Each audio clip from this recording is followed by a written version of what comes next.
99 TV digital channels లాంచింగ్కి విచ్చేసిన young and dynamic energetic politician and BRS working president KTR గారు మనతో ఉన్నారు. కేటీఆర్ గారు నమస్తే. ప్రస్తుతం అంతా కూడా డిజిటల్ యుగం, డిజిటల్ మీడియా. సో ప్రజాహితం కోసం, తెలుగు రాష్ట్రాల అభివృద్ధి కోసం ఈ డిజిటల్ మీడియా పాత్ర ఏ రకంగా ఉండాలి? చాలా కాలం కిందట నేను విన్న ఒక మాట, ఒకప్పుడు మొత్తం ప్రింట్ మీడియా మాత్రమే ఉండేది. ప్రింట్ తర్వాత ఎలక్ట్రానిక్ మీడియం వచ్చింది.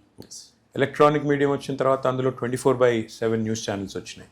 అట్లా ఎవల్యూషన్లో, పరిణామ క్రమంలో భాగంగా ఒకటి తర్వాత ఒకటి మార్పు అనేది వస్తూనే ఉంటుంది.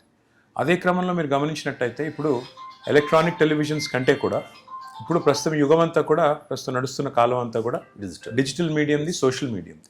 ముఖ్యంగా మీరు గమనిస్తే మెయిన్ స్ట్రీమ్ మీడియా ఒకవేళ పక్షపాత వైఖరి తీసుకున్నా ఇవాళ ప్రజలకి లేదా ఈవెన్ నాయకత్వానికి, సమాజంలో వివిధ హోదాల్లో ఉన్నవారికి అందరికీ కూడా ప్రత్యక్షంగా ఫీడ్బ్యాక్ కావాలి, సమాజంలో ప్రజలేమనుకుంటున్నారు లేదా అసలు ఏం చేయాలనుకుంటున్నాం అని చెప్పడానికి అన్ఫిల్టర్డ్గా నేరుగా చెప్పేదానికి వాళ్ళ డిజిటల్ మరియు సోషల్ మీడియం కంటే బెటర్ ఛానల్ లేదు. కాబట్టి భవిష్యత్తు మొత్తం కూడా డిజిటల్ మీడియాదే. నేను మనస్ఫూర్తిగా చంద్రశేఖర్ గారిని, వారి మొత్తం బృందాన్ని, 99 టీవీ, 99 టీవీ బృందం మొత్తాన్ని కూడా మనస్ఫూర్తిగా నేను అభినందిస్తున్నాను.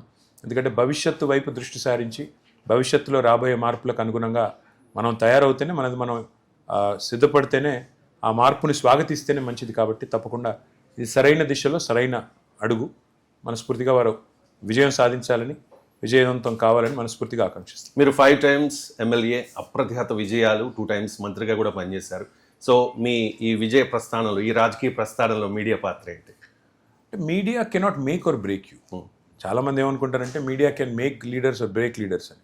అల్టిమేట్గా people will make your leader. కాకపోతే మీడియా పాత్ర చాలా కీలకం. ఎందుకంటే పర్సెప్షన్ అనేది ఒకటి ఉంటుంది, రియాలిటీ ఒకటి ఉంటుంది చాలా సందర్భాల్లో. అంటే ఆ పర్సెప్షన్ క్రియేట్ చేయడంలో ఒకవేళ మీడియా కనుక నోటోరియస్ పాత్ర పోషించాలనుకుంటే పోషించవచ్చు. అంటే రియాలిటీ, వాస్తవం ఎలా ఉన్నా ఒక రకంగా ఎలా ప్రజెంటేషన్ చేస్తాము, ఎలా ఏ దృక్కోణంతో చూపెడతాము, దీన్ని బట్టే చాలా వరకు వ్యవహారం ఉంటుంది. అందుకే నేను అంటున్నాను, మెయిన్ స్ట్రీమ్ మీడియా కనుక ఒకవేళ అధికారంలో ఉన్న వాళ్ళకి, గవర్నమెంట్లో ఉన్న వాళ్ళకి వత్తాసుగా మాట్లాడడం ప్రారంభించిన డిజిటల్ మీడియా, సోషల్ మీడియా ఇవాళ ఒక ప్యారలల్ నెరేటివ్ క్రియేట్ చేయడానికి, తప్పకుండా వాస్తవాలను ప్రజల దృష్టికి తీసుకెళ్ళడానికి చాలా బలంగా పనిచేస్తోంది. అందులో భాగంగానే ఇవాళ 99 టీవీ తీసుకున్న ఈ నిర్ణయం చాలా మంచిదనేది నా అభిప్రాయం. Thank you so much. Thank you.